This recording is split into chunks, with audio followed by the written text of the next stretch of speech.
Jill. Ready? Yes. Okay. I'd like to call this regular meeting of the Coralville City Council to order. Regular in terms of the date, March 24th, 2020. Roll call, please. Councilmember Foster. Present. Grove. Here. Gill. Present. Dodds. Present. Goodrich. Here. Okay, all council members are present, as is the mayor, city clerk, city administrator, and a few staff that are at City Hall. For those of you that are watching tonight or on a replay, you obviously realize that due to the issues around the country, we are doing this via technology using the Zoom application. Bear with us if there's any technical problems or if we have to pause and hand something off, but this is our first stab, but I'm confident it's going to work. It will be replayed both on, you'll be able to see it on the website at any time after this meeting's over, and it will be streaming live as long as the technology works on our regular cable channel.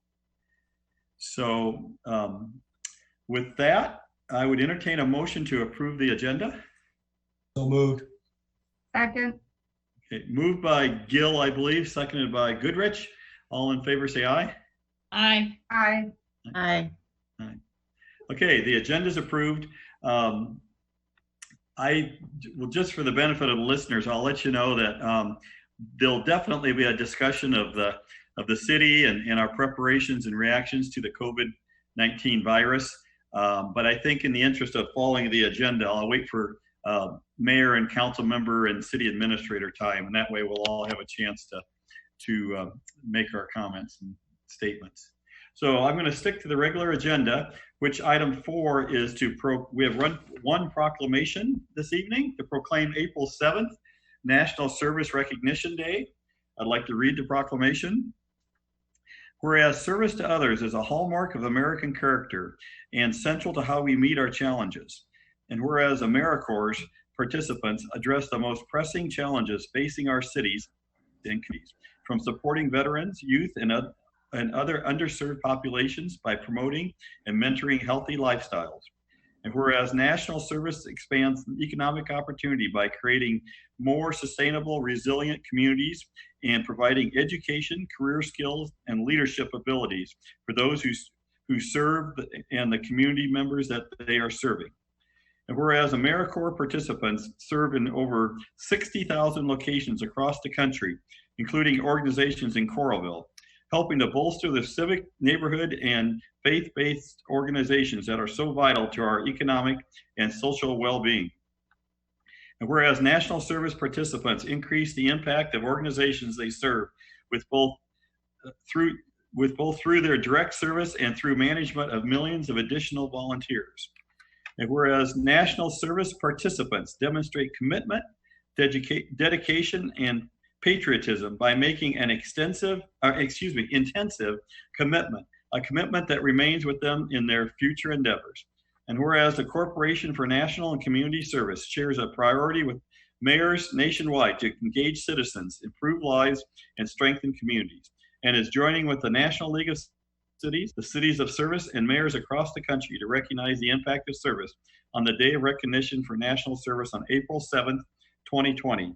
Now, therefore, I, John A. Lundell, Mayor of the City of Coralville, do hereby proclaim that April 7th, 2020 to be National Service Recognition Day in the City of Coralville and encourage residents to recognize the positive impact of national service in our city, to thank those who serve, and to find ways to give back to their communities. Signed this 24th day of March 2020, John A. Lundell, Mayor. We have Anthony Forchetti with us today, who is virtually accepting this proclamation. And Anthony, I would invite you to say a few words if you'd like. Mayor Lundell, on behalf of the other two Vistas at Shelter House, Katie Dillon and Gina Woolsey, I'd like to thank you, Mayor Lundell, and the City of Coralville for this proclamation. I've been a resident of Coralville for 5 whole months, and you guys have been very, very kind to me so far. I graduated from the University of Iowa last year, and I wanted to give back to a community that I've grown to love during my time here. And through the AmeriCorps program, VISTA, Volunteers in Service to America, I've had an opportunity to get involved with the fight to end homelessness, which is an issue that's very important to me. I chose to stay local like many other AmeriCorps members, but others choose to go somewhere they've never been before. And that's what's great about national service. It's about going where you're needed. And I found that I'm needed right here in Johnson County, Iowa. Service members are needed every day in all parts of the country, and I'm proud to be part of organizations like Shelter House and AmeriCorps Vista that give opportunities to people from all backgrounds. Okay, well, thank you, Anthony. I really appreciate you coming tonight virtually, and we'll make sure that the clerk gets you a signed copy of this proclamation. Great, thank you. Thank you. Okay, moving on, item 5 is citizen comments. At City Hall, do you have anyone that would like to speak to us, Kelly? We do not. You do not. Okay. We did receive one written comment that was asked to be read, which I will do now.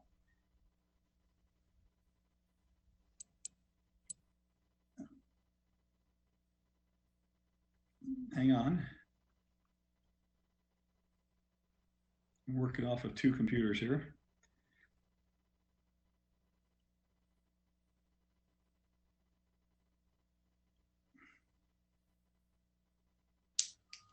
There we go. This email was received this afternoon at 4:36 from Sarah Barron with the Johnson County Affordable Housing Coalition, and she asked that this be read. Hello from Sarah Barron of the Johnson County Affordable Housing Coalition. Thank you for your extraordinary efforts to keep our community healthy and strong through this crisis. I'd like to learn more about the city's actions to preserve water service for households during and in the aftermath of COVID-19. I know that the City of Iowa City and the City of North Liberty have discontinued shutoffs, suspended late fees, and turned water back on for households who were previously shut off for non-payment. Has the City of Coralville agreed to do the same? On another note, I want to make certain that all Coralville residents know about the housing-related COVID-19 information that we have on our website, which is www.jcaffordablehousing.org. We're working to keep it up to date with information about evictions, foreclosures, utility assistance, and more. Thanks very much for your time. Please let us know of any way that Affordable Housing Coalition can offer assistance to Coralville and its residents during this time. Take care, Sarah Barron.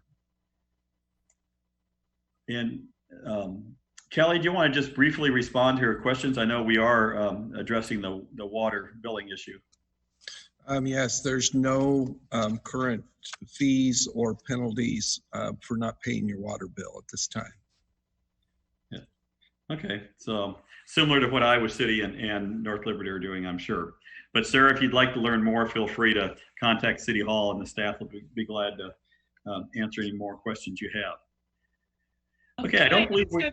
Sorry, should I wait till the end to ask my question, or? No, go ahead. Okay, what about the shutoffs? Are we suspending the shutoffs, and have we turned water back on if someone's has had their water shut off? I don't believe we have anybody that has water shut off at the current time, and without any penalties, that would cover the shutoffs as well. Okay, great. Awesome, thank you. Okay, thank you. Mr. Clerk, do we have any other written comments? You can shake your head. No comment, or no written. No, okay, thank you. Okay, then we'll move on to item 6, which is a fiscal year 2021 budget. First item is a public hearing. I'll just state that this presentation of the budget has occurred at the previous 2 city council meetings and has been readily available on the city website, city library when it was open, and other places around town. So we're going to dispense with yet another presentation on the budget and go right into opening the public hearing. So I'd like to hereby open the public hearing on the fiscal year 2021 budget. Are there any comments? Any written comments, Thor? No written. Okay. Okay, I will close the the public hearing on the 21 budget and consider the resolution. Resolution approving the fiscal year 2021 budget, introduced for adoption by Councilmember Foster, seconded by. Second. Seconded by Gill. Any discussion? Roll call. Gross. Aye. Gill. Aye. Dodds. Aye. Goodrich. Aye. Foster. Aye. Okay, the resolution and budget is approved, all ayes. Thank you. That information on the budget will remain online and in the other resources as well, sources as well. Item 7, amendments to the urban renewal areas.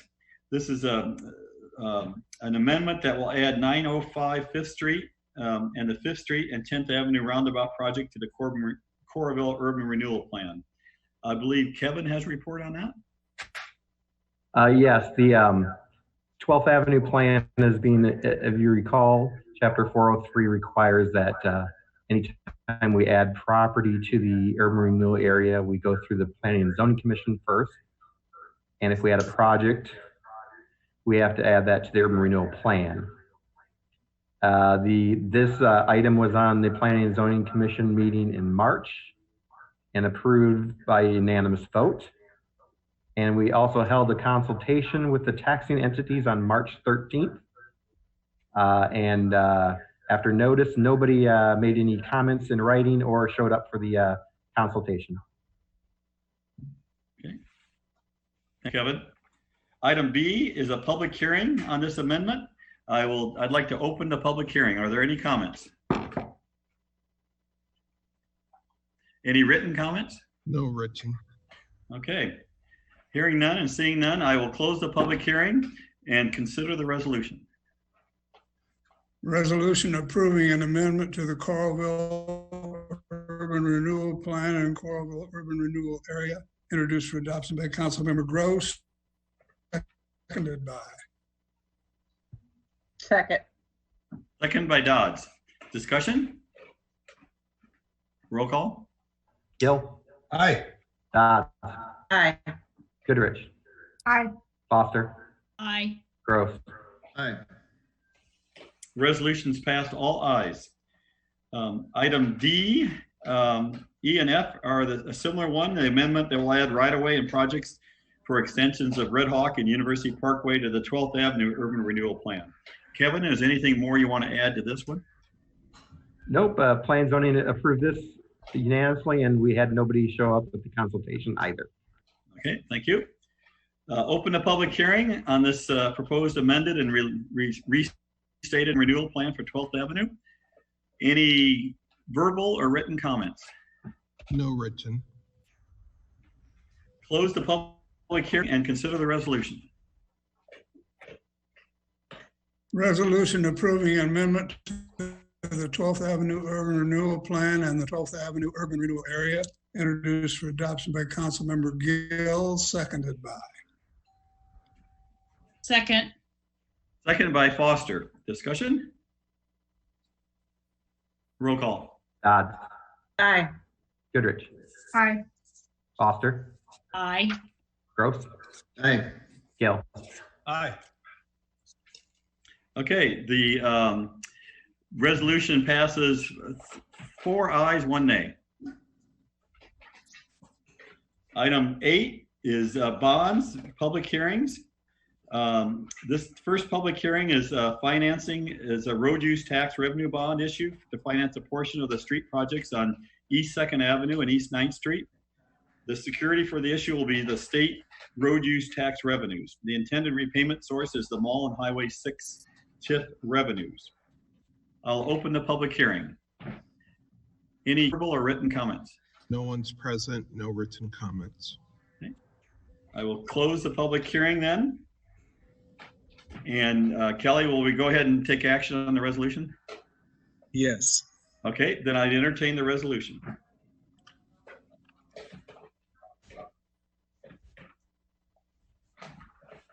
Resolution taking additional action to enter into a road use tax revenue loan agreement and providing for the sale of bonds, setting perimeters for the sale of bonds, approving a purchase agreement and official statement and other related documents.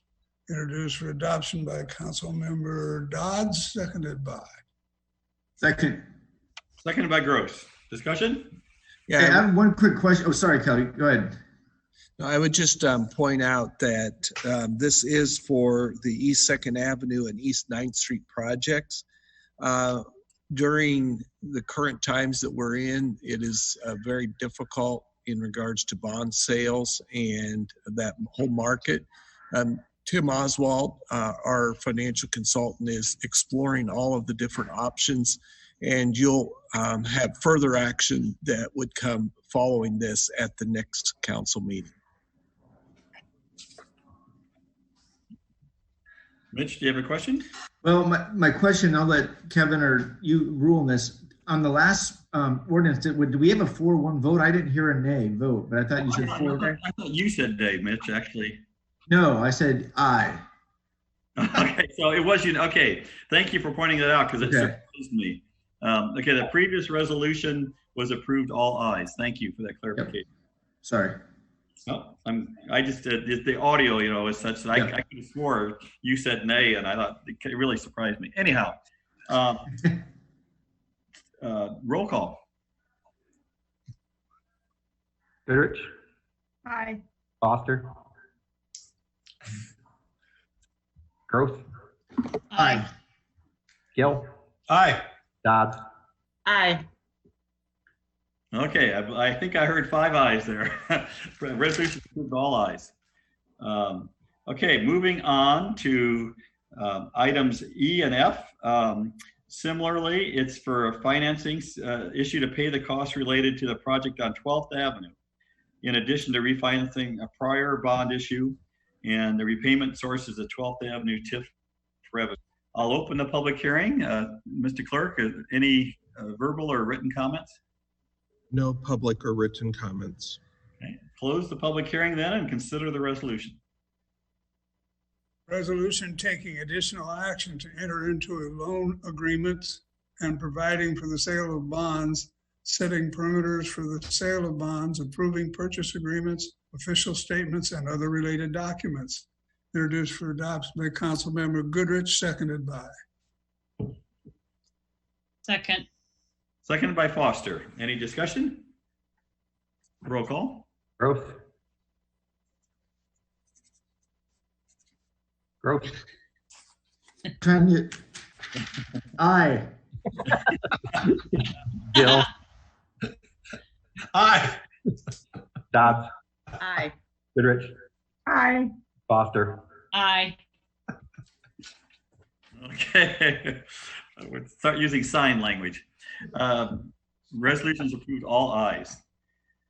Item 9 is Lot 2 Dovetail Estates Part 9. This is a first consideration of an ordinance amending the Coralville zoning ordinance regarding a development in Dovetail Estates. I'll turn this over. I think we have a bond on I E and F. think we skipped one. Did we skip one? I'm sorry. Yeah, Mr. Mayor, you had indicated it was the one you just took action on was C and D, and now you need E and F. And the city attorney did read the right one. The mayor screwed up. I'm glad he read the right one. Okay, so E and F. Our third, very similar to the previous two. And this is for a project. This is the one that's on 12th Avenue. The previous one was actually on 1st Avenue projects. I apologize for getting ahead of myself there. Mr. Clerk, any comments, written or otherwise? No public or written comments. Okay, thank you. Now I'll consider that resolution. Resolution making a determination to issue urban renewal tax increment revenue bonds, setting perimeters for the sale, approving purchase agreements and other official statements and other related documents. Introduced for adoption by Councilmember Foster, seconded by. Second. Okay, I'll say Gross, second it. Discussion? Roll call? Gill, Aye. Dodds, Aye. Goodrich, Aye. Foster, Aye. Gross, Aye. Resolution is approved, all ayes. Now it's safe, I believe, to move on to number 9, item number 9, which is first consideration of an ordinance amendment for a project in Dovetail Estates. And I believe we have Jim Kessler is going to present that. Yes, you do, Mr. Mayor. Thank you. Building official. What you see on the screen before you is the rezoning application for Oakdale Financial Center LLC to rezone the lot that you see from CPUD 1, which is what the original entire Dovetail Estates as it was developed was rezoned at. It's been quite some time since we did any rezonings out here, so we're rezoning this portion to a CPUD 2 with a PUDB site plan in order to put a single development on this lot. This lot that we're rezoning is located at the intersection of Oakdale Road and East Grantview Drive and just west of the Dovetail Pond. And the site plan for this, which is what is on your screen right now, I will point out some of the obvious things to you. As you can see that the entrance is off of East Grantview Drive, a single entrance. The one thing that you will see that's kind of predominant on this site is the retaining wall that is on the north boundary of this lot. This lot falls off rather radically from north to south. It also falls off from west to the east. So in order to level out this lot and not be able to actually feather it into the lot to the north of it, they've had to put a retaining wall here. So this retaining wall that you're looking at on the north side kind of starts out at grade, and as it goes to the west, it gets to be about 5 feet high. And then it turns to the south a little bit, as you can see at the end of a row of parking, and then goes further to the west. And then it turns down, goes back down to the south, and it, along most of the length of this wall, it maintains between 4 and 5 feet high. And then at the very end of it on the south, it just kind of dies into grade one more time. Then there's one other short retaining wall down on the southwest portion of this lot that you can see. That's not near as tall. That retaining wall probably doesn't get to much more than 2 feet or 5 feet high. I'm sorry, not 5 feet high, 3 feet high as it runs along there and dies back into the ground. Yeah. You can, so what we're looking at here is this is an 8,926 square foot single story commercial use building divided into 2 tenant spaces. Right now you're looking at the elevations of this building. It's building materials are brick, cement block, industrial cement block, some stone, and it has some siding on it, some composite siding on it as well. There's 2 shades of gray brick on it. One is a little lighter than the other. One has a glaze on it to kind of determine the different colors of the brick. And then as you can see on this, the colors aren't really plain and distinct, but there is a lot of white composite wood on it as well. Let me see here. There is an uncovered patio in the rear of this that kind of overlooks the pond. That patio is about 2 feet higher than the trail. At this point in time, they don't expect any access from this lot directly to the trail. It's just a short walk down to the 8-foot walk that's along Oakdale Boulevard, and that way they can access the trail that way.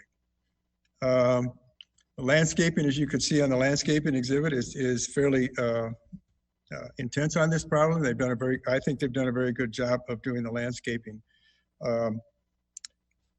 So with that, I think that's all I have, unless you folks have any questions for me. And this was on P&Z at the last meeting and approved and recommended for approval by the council by a 7-0 vote. Jim, I have a quick question for you. Is a 4 to 5 foot tall retaining wall, is that abnormally tall, or? Yes. Is that a liability issue? Could somebody fall off that? They could fall off of it. I would assume, I don't know if there's a plan for a rail on that wall or not, but for safety's sake, for insurance purposes, certainly I would recommend one. As a building, building department, we don't really require retaining wall on anything that doesn't have an access, direct access from the building or to the building. But certainly I would think that it would be wise to put a retaining wall on that, and I'm sure, insurance-wise, it would be a good idea. I think that's something that the engineering firm will discuss with the builder. And Jim, these would be subject to the overlay zone restrictions that go with Oakdale Boulevard? Yes, I apologize, Mr. Mayor. I was going to mention that and I did not. This is in the Oakdale Boulevard Overlay District. And the Oakdale Boulevard Overlay District does have distinct design standards, distinct materials standards. It also has quite a laundry list of about 42 uses that we would allow in the Oakdale Boulevard plan. And the hours of the Oakdale Boulevard plan are 5 o'clock in the morning till 11 o'clock at night. So it has to follow all those restrictions as well. Okay, thank you, Jim. Well, item C is the public hearing on this proposed ordinance change in rezoning. I will open the public hearing and entertain any comments.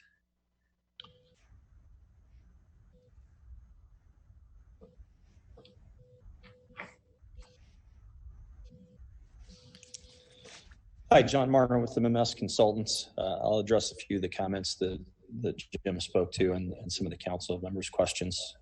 As he talked about, we added quite a bit of landscaping, particularly on the southwest corner. I think staff recommended or requested that there might be, they'd like to see some additional landscaping, not just top, but all the bottom for the nice appearance from Grandview Drive and Oakdale Boulevard. We also added additional landscape screening along the south edge of the parking lot facing Oakdale Drive and some additional foundation plantings on that side that wrap around the east side of the building to provide a nice view from Oakdale Boulevard and from the trail as well. As far as the retaining wall goes, like Jim said, it's ranges anywhere from 4 to 5 feet at its tallest on the north side. The one on the south side is typically around 2 to 3 feet, like 3 feet at its tallest height. As far as the railings, there's nothing in the code that requires them, as Jim mentioned. There is a fair amount of separation, a decent amount of separation from the property line to the edge of the retaining wall. There's also, as part of the screening for the residential subdivision, the fourplexes, townhomes that are to the north, there was evergreen screening that was required to be put in along that south property line. So as those mature over time, that should help provide some of the screening and limit the access from that north property down to this commercial site. We also added a few additional landscaping, evergreen trees on our property, on this property as well, along that north side to, again, try to provide for some separation, natural separation between the two properties and limit access back and forth between the two sites. I'm available for any other questions if anybody has any questions. Anybody have any questions? Thank you. Thank you. Anyone else like to speak during the public hearing? Any written comments? There are no written comments. Okay. Then I will close the public hearing and entertain the first consideration of the ordinance. Ordinance number 2020-1002, an ordinance amending the Coralville zoning ordinance, the same being ordinance number 664, as previously amended, rezoning certain property located within the corporate limits of the city of Coralville, Johnson County, Iowa, and planned unit development, and generally known as Lot 2, Dovetail Estates Part 9, from CPUD 1, Commercial Planned Unit Development 1 District, to CPUD 2, Commercial Planned Unit Development 2 District, introduced for adoption, first consideration by Councilmember Gross, seconded by. Second. Second by Goodrich. Discussion?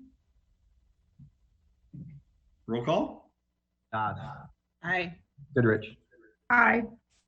Foster. Aye. Gross. Aye. Gill. Aye. First consideration passes, all ayes. Item 10 is a public hearing on the disposal of a number of vacant lots in the Summit Hills addition to Blue Sky Developers, and otherwise known as Blaine Thomas and his partners. This is only a public hearing at this time. The actual action that will include the development agreement will be included on the next council agenda. So the council will be able to see the terms that we're entering into with Blue Sky. So tonight is just the public hearing on the disposal of interest in this property. I'd like to open the public hearing. Are there any comments, either verbal or written? There are no public or written comments. Thank you. With that, I'll close the public hearing. And again, more details on the transferring this property will be included in our next council packet. Item 11, Steve Duggan is here, auditor from Hogan Hansen, to present to us tonight the fiscal year 2019 audit report. Steve, it's always good to have you, even if it's virtually. Very good. Thank you, Mayor. Glad we could be a part of the meeting tonight. As we've done in the past, this will just be a brief overview of the audit. If later you have questions about the audit process or the audit document, feel free to contact me at our office, and I'd be happy to answer any questions you have. This is the presentation for the June 30, 2019 audited financial statements of the city, which included an unmodified opinion on the financial statements, which means that the financials were presented fairly in accordance with generally accepted accounting principles. Citywide unrestricted cash balances increased approximately $200,000 over fiscal year 2018 and stood at $16.9 million at the end of the year. The restricted cash balances totaled $24 million, which was up from $16 million the year before. That increase in restricted cash was primarily the result of debt that had been issued but had not been used for the intended purpose by the end of the year. The general fund is the chief operating fund of the city, and the majority of the expenditures there in the general fund is for personnel costs and other day-to-day operating costs for the culture and recreation, public safety, and general governmental operations of the city. General fund expenditures totaled $20.3 million for the year, which is approximately the same as 2018. General fund revenues, however, consisted primarily of property tax and charges for service, and totaled $23.1 million for the year, and that was up from $19 million the year before. The reason for the increase in general fund revenues was primarily due to the fact that taxes, which had been previously collected as TIF taxes in the TIF funds, have now shifted over to being collected as general property tax in the general fund. Overall, the general fund balance increased $2.6 million during the year, or a 26% increase over the balance at the end of 2018. General fund balance stood at $12.8 million at the end of the year, which was about 63% of the total expenditures for the year. That compares to the prior year where it was about a 50% relationship. So the relationship of the general fund balance to the general fund expenditures continues to increase, which is a positive direction, positive movement there. Other significant activities occurred in the debt service funds and the capital project funds during the year, associated with various economic development activities, the big ones being economic development loans and grants made in connection with ArenaCo and the related properties going on with that project, as well as other capital projects that were taken throughout the city to improve infrastructure or to make new infrastructure additions. Lastly, because the city expends over $750,000 of federal funds during the year, we're required to perform compliance testing on certain grants. This year, the grant-funded programs that were required to be tested included $4.2 million that was expended under grants that were provided by the Iowa DOT. Happy to report that based upon the results of our tests, the city was in compliance with the laws and regulations associated with those programs in all material respects. That's obviously a very brief overview of a very detailed audit report. I don't know, we're getting close to almost 100 pages, I think. So if there's any questions you have, I'd be happy to entertain those tonight, or as I said, as you have a chance to look over the document, feel free to reach out to me at our office or through Tony, and we're happy to get any answers you may have. Thank you, Steve. Are there any questions for Steve? Comments? If there is none, I'd entertain a motion to accept the auditor's report for fiscal year 19. So moved. Moved by Gill, Second. seconded by Gross. Discussion? All in favor, say aye. Aye. Aye. Okay. Thank you again, Steve. You bet. Thank you, Mayor. Have a good night. And I would, Mayor, just remind folks that the full audit is available on our website, and I'm in hard copy at the library and at City Hall, and would encourage anybody that has specific questions that they can go to any of those three sources to get further information. And both our finance director, myself, and Steve Duggan are available for questions as well if anybody has any. And Mayor, the audit is also available on the state auditor's website. Okay, thank you. We're good. Okay, moving on. Item 12 is a consolidated transit funding application. This is simply setting a public hearing for the meeting in 2 meetings from now, which is on the evening of April 28th, 2020. The resolution, Don? Resolution setting a public hearing on the City of Coralville fiscal year 2021 Iowa Department of Transportation Consolidated Transit Funding Application, introduced for adoption by Councilmember Gill, seconded by. Second. Seconded by Dodge. Discussion? Roll call. Goodrich. Aye. Foster. Aye. Gross. Aye. Gill. Aye. Dodds. Aye. Okay, resolution passes all ayes. 13 is the City Hall West End Sewer Line Replacement Project. This was the project that replaced the sewer line serving the west end of City Hall. It's considered completed and there is no retainage. So item A, I would entertain a motion to approve change order number 3, adding $322.67. So moved. Moved by Gill, second by? Second. Second. Well, just one is enough. By Goodrich. Any discussion? All in favor say aye. Aye. Aye. Okay, thank you. Aye. Change orders approved, all ayes. Item B is a resolution accepting the project. Resolution accepting the City Hall West End Sewer Line Replacement Project as completed, introduced for adoption by Councilmember Dodds, seconded by. Second. Second by Gross. Discussion? Roll call. Foster. Aye. Gross. Aye. Gill. Aye. Dodds. Aye. Goodrich. Aye. Motion passes all ayes.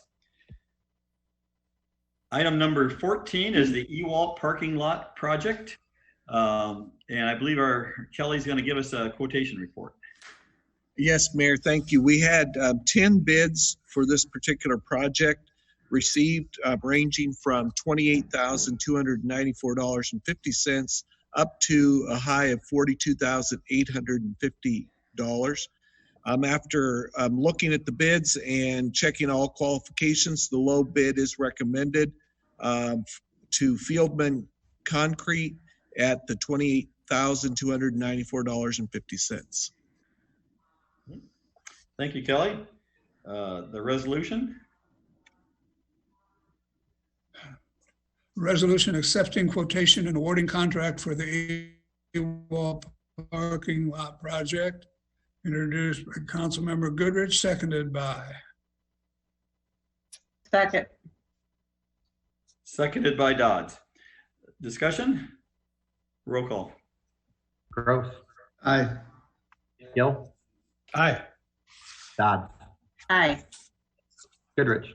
Aye. Foster. Resolution passes all. Aye. Oh, sorry. Got ahead of myself. Item 15 is 905 Fifth Street. This is a resolution approving the purchase of the home at that corner for $195,000. This will be necessary to be used as right-of-way for a future 5th Street and 10th Avenue roundabout.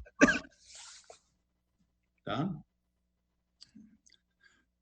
Resolution approving a purchase agreement for 905 Fifth Street, Coralville, Iowa.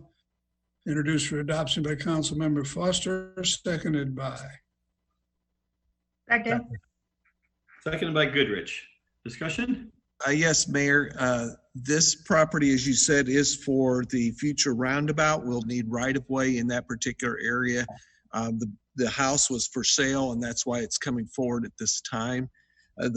The property will continue to be rented. There's a lease on the property until July of 2021.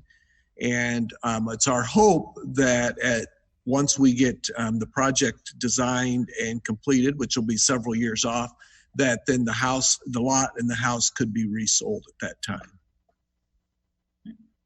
Thank you, Kelly. Anything else? Kelly, can you explain it to me just real quick? So the house will stay on the site then, correct? That is our hope. We need to get into more design of that particular corner as to whether to make sure that we'll have the right setbacks and everything. But it would be hoped that it could be made that corner. Thank you. Anybody else? Roll call. Gill.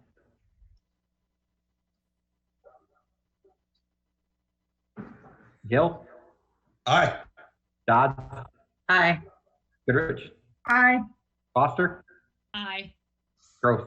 Aye. Resolution passes all ayes. Item 16 is first reading of an ordinance, Chapter 657A, Abandoned and Unsafe Buildings.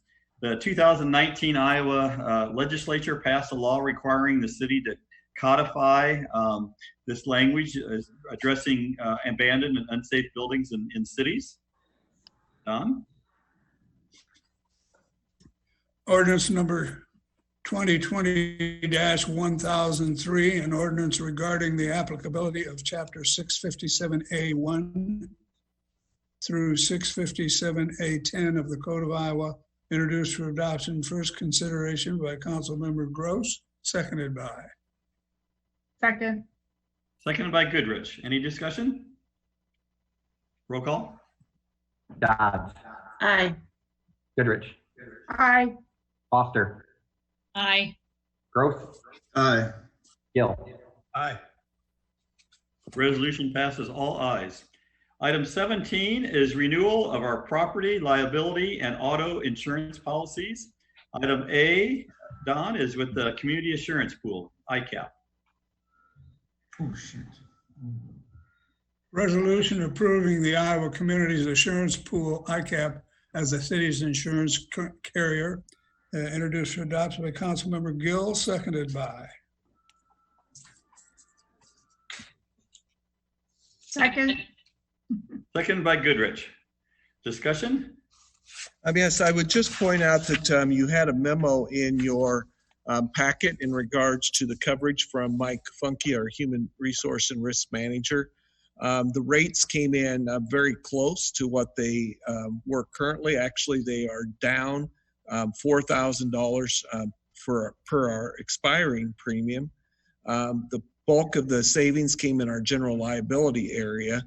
That's the good news. The bad news is in April of 2021, next year at this time, we will have an increase of approximately $17,000 because they have reappraised our properties. And so they are just like your home properties or others, the values of those properties have gone up.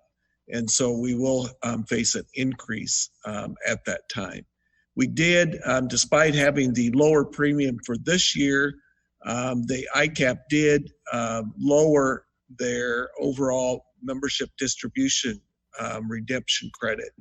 And so therefore our total premium is $12,365 more than last year. Okay. Thank you, Kelly. Any other questions or comments? Roll call? Goodrich. We haven't read it. Aye. Oh, do we need to do something else first? We read the first resolution. That's what we're voting on, I believe. Yep. Foster. Aye. Aye. Gross.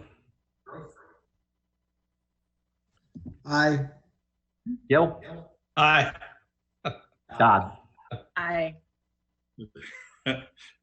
Okay, item A passes all ayes. Now we're going to item B, which is appointing Mike Funky and Kelly Hayworth as individuals to represent the city on matters with the Iowa Communities Assurance Pool. Resolution appointing Michael A. Funky and Kelly J. Hayworth as the individuals to represent the city with the Iowa Communities Assurance Pool, introduced for adoption by Councilmember Dodds, seconded by. Second. Seconded by Gill. Discussion? Roll call. Foster. Aye. Gross. Aye. Gill. Aye. Dodds. Aye. Goodrich. Aye. Resolution passes all ayes. Item C is a resolution regarding our city liability insurance carrier. Resolution approving Travelers as the city's cyber liability insurance carrier, introduced for adoption by Councilmember Goodrich, seconded by. Second. Seconded by Gross. Discussion? Yes, I would just point out that this is $1 million worth of coverage for cyber liability, which is in addition to the $250,000 limit that we have under ICAP. So this would give us a total of $1.25 million worth of coverage. This is something that we added last year based on the recommendation of several different groups that had looked at our coverage. Thank you. Anything else? Roll call. Gross. Aye. Gill. Aye. Dodds. Aye. Goodrich. Aye. Foster. Aye. Resolution passes all ayes. Item 18, Iowa River Trail Project, Rocky Shore Drive to Clear Creek. This is a resolution approving an amendment for additional lighting design, trail alignment updates, and additional environmental review for this project. Don? Resolution approving amendment number 1 to the engineering services agreement with Shoemaker and Holland for the Iowa River Trail Project, Rocky Shore Drive, introduced for adoption by Councilmember Foster, seconded by. Second. See, it's nice on this Hollywood Squares because whoever lights up, I could, first. And Jill, you were first there, so seconded by Dodds. Discussion? Roll call. Gill. Aye. Dodds. Aye. Goodrich. Aye. Foster. Aye. Gross. Aye. Resolutions approved all ayes. Item 19, the 2020 I-80 First Avenue Build Grant.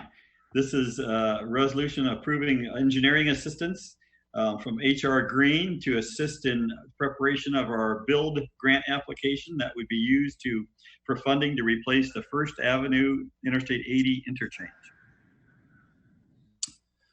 Resolution approving an engineering design services agreement with HR Green Inc. to assist with the 2020 I-80 First Avenue Build Grant application, introduced for adoption by Councilmember Gross, seconded by. Second. Seconded by Goodrich. Discussion? Roll call. Dodds. Aye. Goodrich. Aye. Foster. Aye. Gross. Aye. Gill. Aye. Resolution is approved all ayes. Now I'd entertain a motion to approve the consent calendar as presented or amended. Move to approve the consent calendar, items A through S inclusive. Second. Okay, that was moved by Gill and seconded by, who was that? Jill, Dodds. Any discussion? Roll call. Dodds, Aye. Goodrich, Aye. Foster, Aye. Gross, Aye. Gill. Aye. Consent agenda approved, all ayes. Thank you very much. Item 21 is City Administrator's Report. Yes, first of all, I would just like to turn it over to the Assistant City Administrator, Ellen Hobble, to give an update on the census that is ongoing. Good evening, everyone, and good to see you all virtually. Just by now, you should have received your letter. Everyone in Coralville should have received their letter inviting participation in the 2020 census. And if you haven't gotten a letter, you can still participate, and by going to www.my2020census.gov. And the census is very important. We've talked a lot about that, about how it helps determine how much federal funding the state gets for things like Medicaid, Pell Grants, school breakfast and school lunch, road assistance, buses, just a list that is far longer than you can really even guess, along with helping to apportion congressional districts. So it's just critically important, and these numbers they count for 10 years, so they really do matter. We need everybody counted.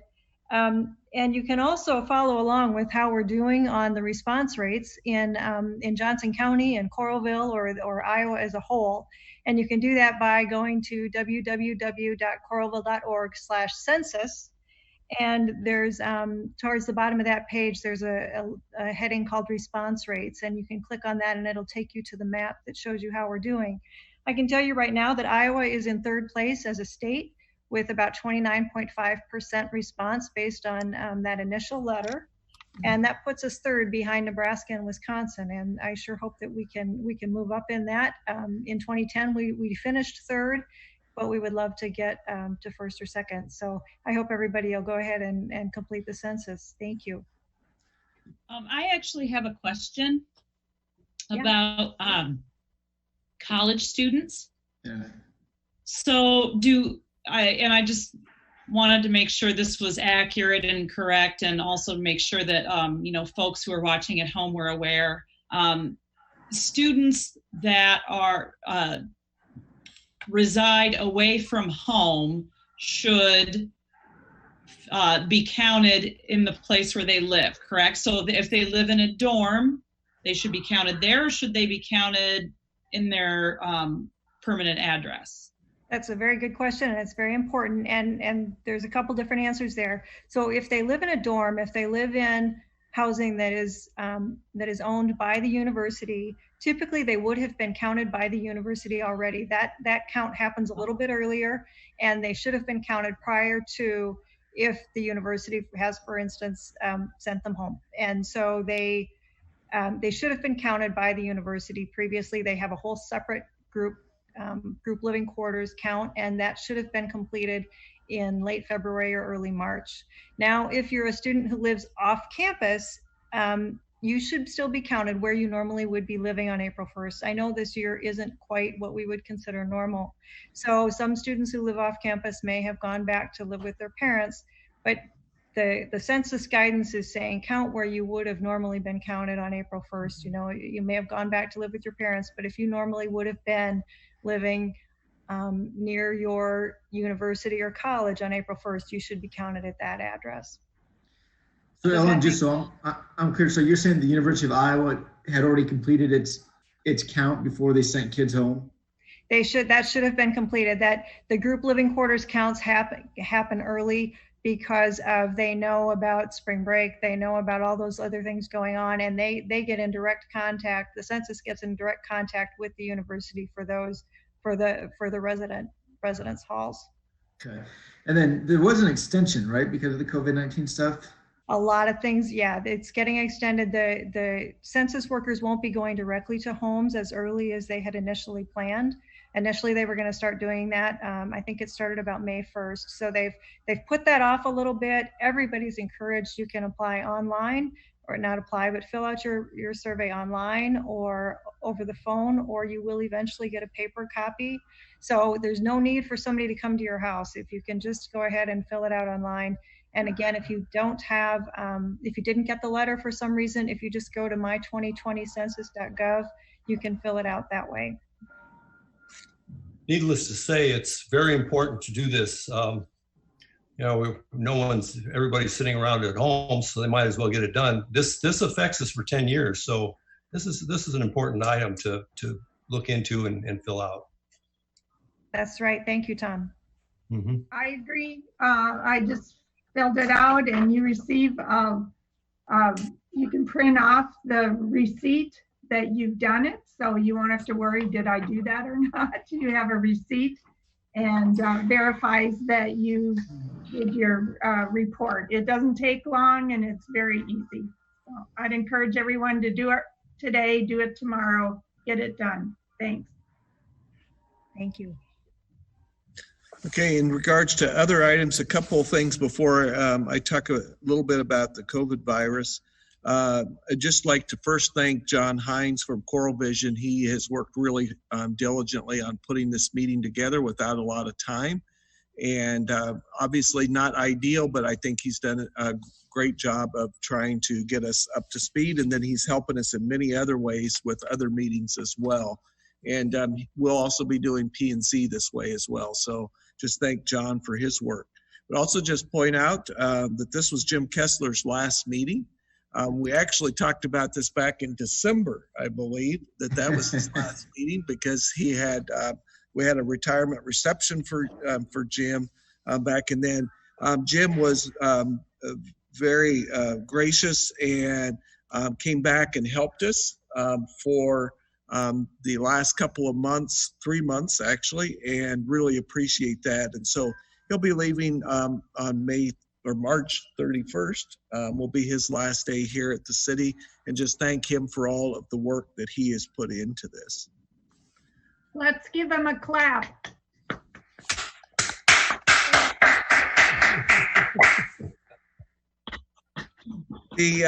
Just to talk a little bit about the COVID virus and the city's response. Obviously, as you all know and the community knows, we've had numerous facilities around the city have been closed.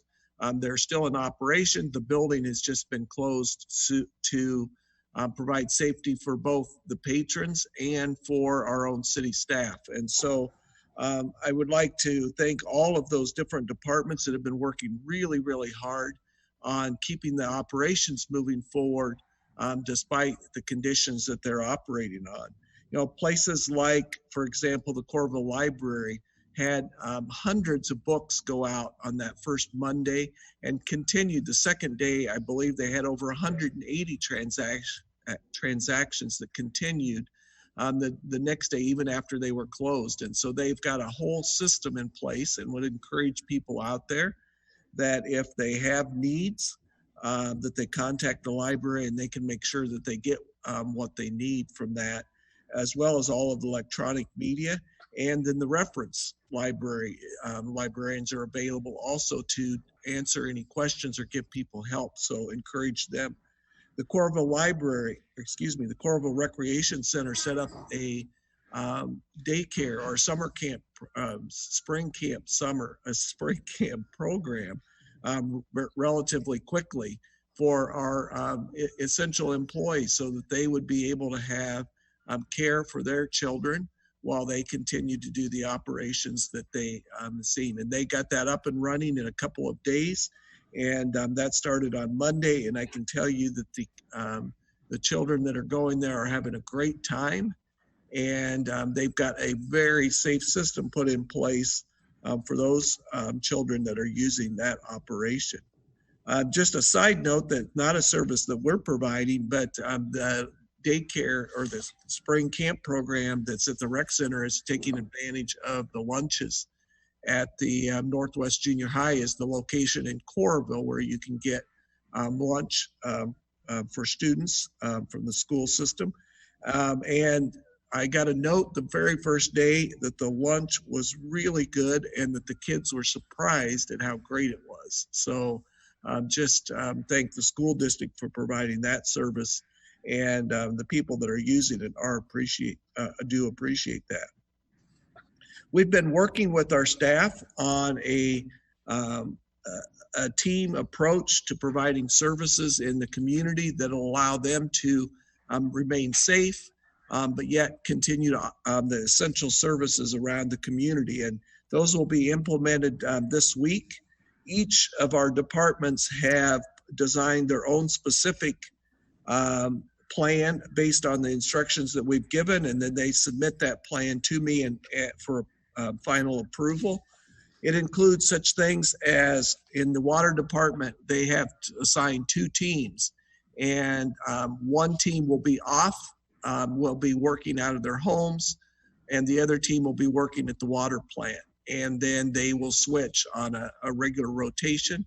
That enables us to keep all of our employees safe. And if anything were to happen where one was exposed to the virus, then the other team would not have those same exposures. So each of our departments throughout the city have implemented a plan or are in the process of implementing a plan so that we can provide safe services for our community residents. And that includes, obviously, our fire and police departments are continuing to provide excellent service, and they have their own special protocols as well that they're providing so that they can remain safe, but yet provide service to the community. One thing that I would note is the Coralville Transit Department. They are down 72% on their ridership. And that's really, there's the good news and the bad news is, one, the bad news is that obviously we're down to only 28% of our normal ridership. The good news is that that means a significant number of people are staying at home. And so we really appreciate that. The transit department will be, is working on making recommendations of some of the service that they can cut back. We would continue to provide service to all neighborhoods. It's just that they wouldn't need as many buses out on the road because of that decrease in ridership. Both CAN Bus has already implemented those changes, but we would not do it for a few days until we can get the word out to everybody in regards to the timing. And it really would be during those peak times, we don't need as many buses providing service. The Coralville Marriott has provided us a report in regards to their staying open or closing at the I River Landing. At this particular time, the Coralville Marriott is open and will continue to provide service. Our CHC committee, Coralville Hospitality Corp Committee, is meeting on a weekly basis on Wednesdays to review the reports from the Marriott in regards to their projections and where they're at in regards to operations. And then we'll be providing a report to full council after they've had a chance to review that. And the first time will be tomorrow. They'll be reviewing that report.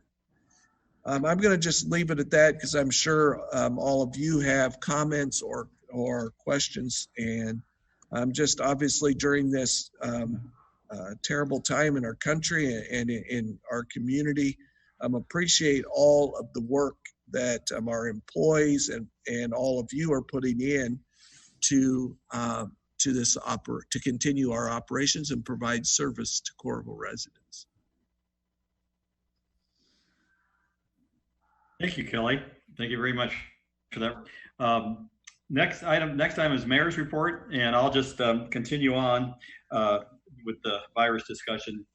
Again, I just want to thank all the staff for the challenges that they've been able to face and the creativity that they've put forward to continue to provide the great service, but in a safe manner, both for the public and for themselves. And there's a lot of other really important changes kind of behind the scenes that the staff has come up with that, again, the public doesn't see, but it's so important for the continuation of providing our services.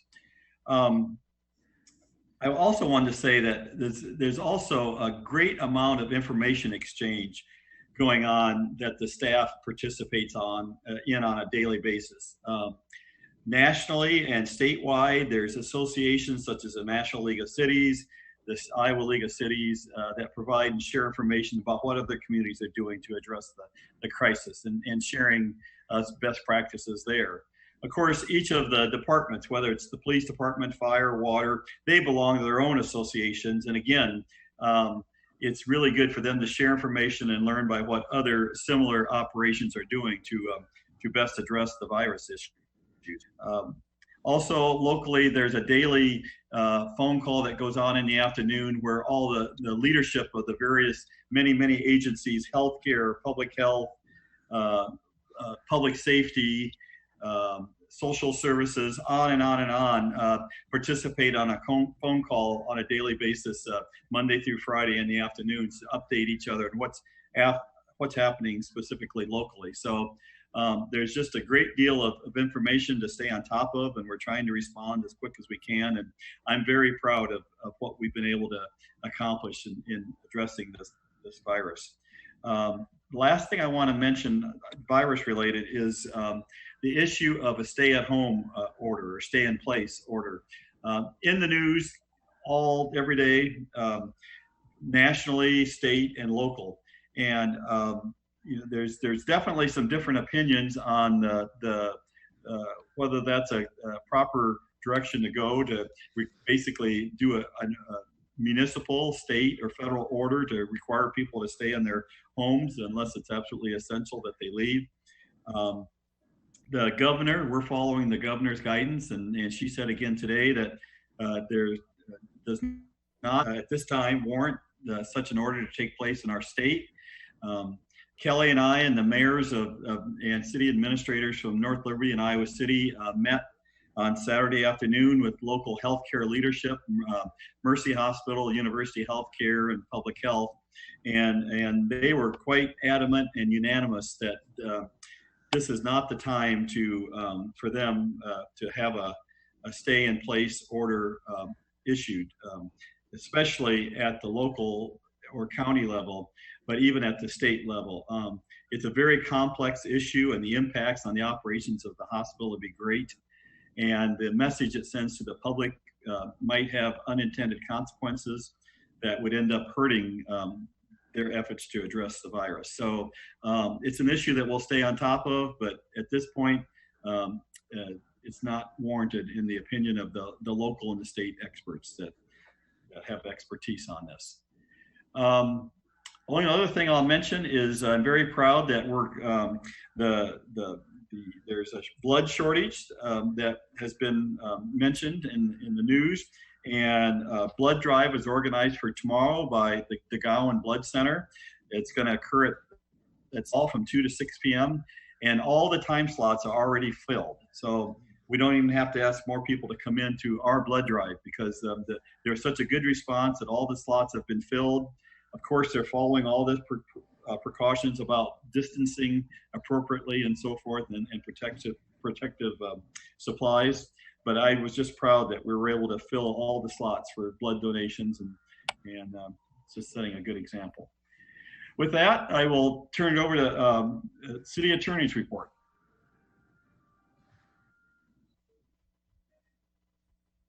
Do you have anything tonight? Turn on your mic, please.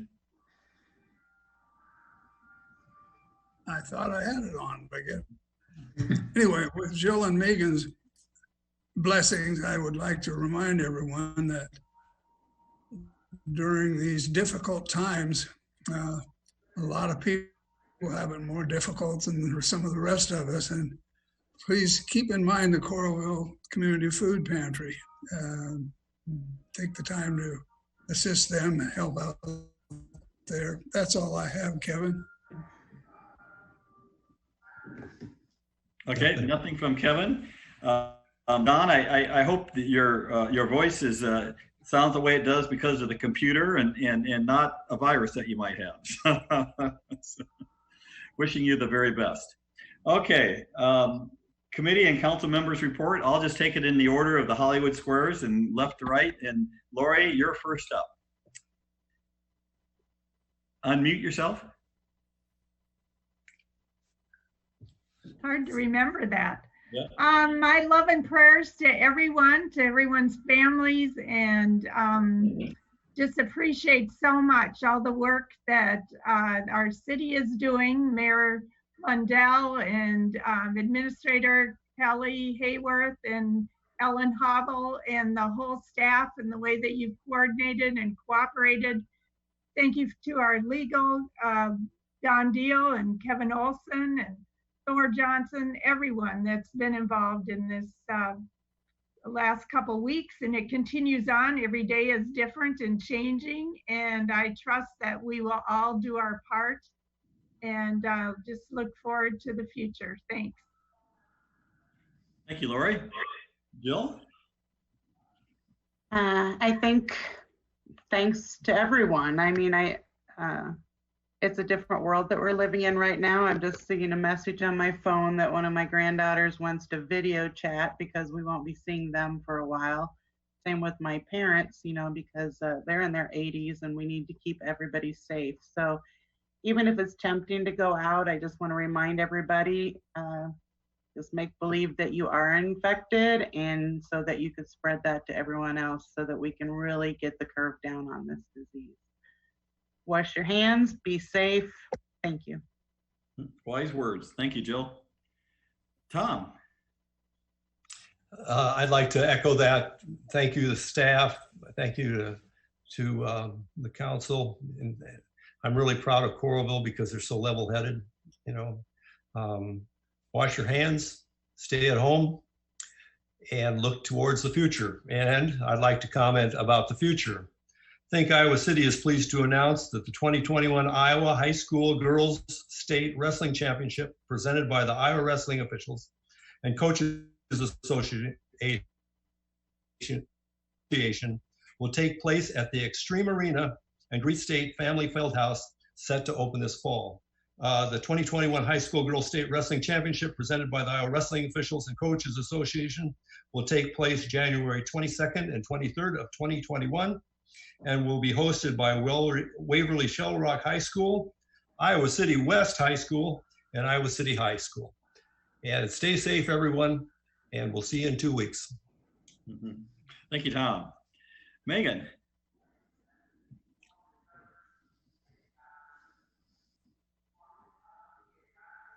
Okay, can you hear me now?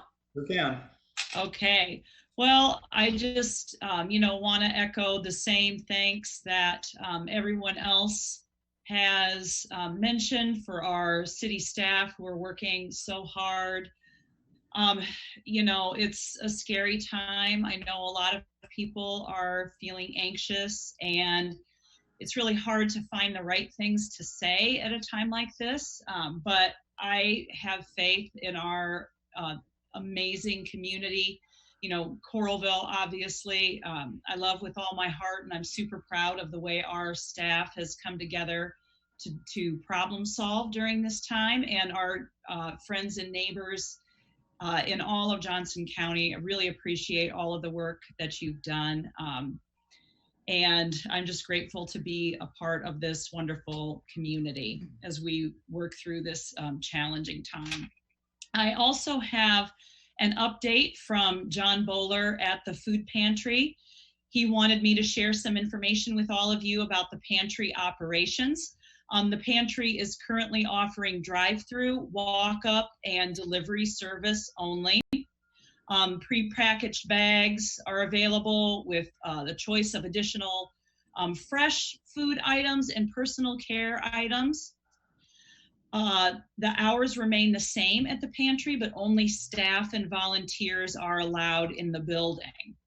They had 225 visits last week, 12 deliveries. The deliveries are extremely popular, and they are strategizing ways to come up with to meet the increased demand for those deliveries. Another important bit of information, they are not accepting food donations at this time, other than what they already received from Table to Table and HACAP. They are taking monetary donations. And just thank you to everyone who is supporting the pantry and supporting all of our friends and neighbors in need at this time. And again, I just want to reiterate what other folks have said. You know, please stay home. You know, you don't know who you've been exposed to. Even if you're asymptomatic, you could be ill. Please stay home. Please wash your hands. Maintain a safe distance when you're out on our many trails, walking and enjoying the fresh air outside. And that is all I have. Thank you. Thank you very much. Excuse me. Thank you very much, Megan. Mitch. All right. Yeah, and I'll echo a lot of what's been said too. I think, one of the few people here that was here during the floods. And at that time, I've always commented that I'm not sure if I've ever seen people work as hard in any capacity in any organization that I saw city staff work during the flood. And I think this will be a time that will probably surpass that, just given the depth of the crisis that we're in. Yesterday, I had the opportunity to fill in for the mayor at a press conference, and I started my remarks by just saying, we call it public health because it's going to take the public to really step up and to flatten this curve. And I appreciate all the efforts that the city has put forth to make that happen. And yet at the same time, protect our city workers, but also make sure that citizens have access to services. I think, Kelly, your comments on the library were spot on, because being the council rep there, I'm so incredibly proud of what that facility has done in this time. It really has, given people who are so full of angst and anxiety a chance to have an outlet to stimulate their brains with their books and their question answering and their curbside service. And one question I have been getting quite a bit is, excuse me, if you do return a book, your book is quarantined and goes through a process to get scrubbed and cleaned and sanitized. So don't be worried about that. With the new staffing plan that Kelly announced, the library is adjusting its hours slightly. It'll be open Monday through Friday, 10 to 6, 10 to 2 on Saturday, 10 and 12 to 4 on Sunday. But again, I want to give all those employees a huge shout out for giving people some normalcy. The other thing that I was able to talk about yesterday in the press conference for the mayor was that even though we're asking for social distancing and for people to stay in at home, that doesn't mean you can't go outside and enjoy the trails, to go golfing, to walk your dog. You still need to maintain that 6 feet of distance. And obviously, if you're sick, you shouldn't be going out, but it's good to kind of walk off stress and jog off stress and do those things. And then lastly, I'd just like to comment. First of all, I apologize if it's loud. We have a virtual ballet lesson going on in our next room too. So I've been trying to pause if you're hearing some classical music. As Kelly mentioned, Northwest is the only Coralville site for ICCSD lunch, and that lunch is open to any child age 1 on up. So you have to be present because of the USDA rules, but any child can come to Northwest Junior High between the hours of 11 a.m. and 1 p.m. And get served lunch. With that, Mayor, that's all I have. Okay. Thank you very much, Mitch. Good report. Well, with that, I would entertain a motion to adjourn. I think a great job tonight. I apologize for a couple of screw ups on my part. About 15 minutes before this started, my printer decided to quit printing. So I was planning to work off a paper copy of the agenda and quickly pulled in a second computer off to the side here, and I got a little off track, obviously. I'll bring this next time. Okay, thank you very much. I also appreciate the chairs that we have in City Hall. Not nearly as comfortable as what or in my kitchen is not nearly as comfortable as what I sit in at City Hall. So, any other final comments before we have a motion to adjourn? I actually just had one really quick question about the playgrounds. Can you just clarify the playground equipment is not being cleaned in our parks? Is that correct? So people should probably stay off of the playground equipment?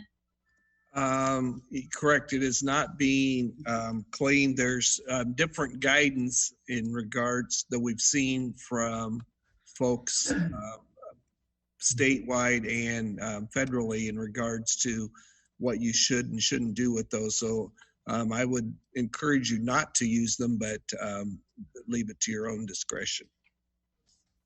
Thank you. Thank you. Motion to adjourn? So moved. Thanks again.